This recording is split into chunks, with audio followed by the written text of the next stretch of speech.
What's up, guys? All right, I want to do a blues lesson today.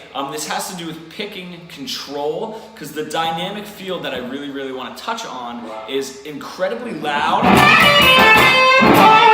right, with a lot of power, and then being able to dive deep into,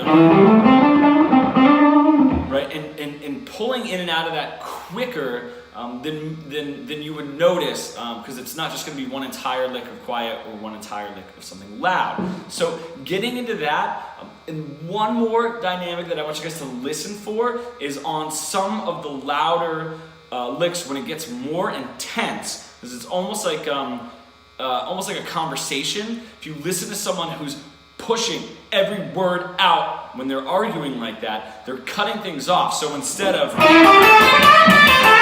I cut those off, right, that little space in between is going to add just a little bit more attitude on top of it. So listen for both of those.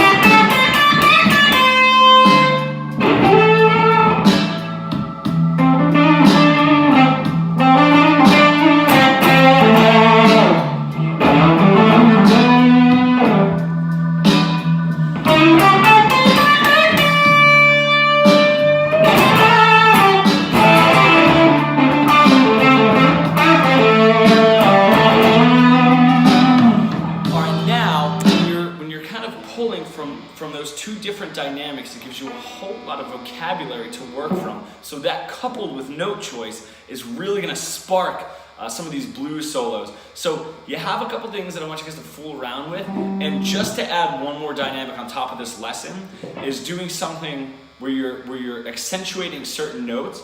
So certain licks and notes are going to be held longer, and then there's going to be quicker runs in between. Now the quicker runs don't have to be the louder ones, and the longer notes don't have to be mid or quiet. You can really vary things up. So now we're talking about note length and lick length, then cutting the notes off short when you really want to drill in, and that also brings the behind,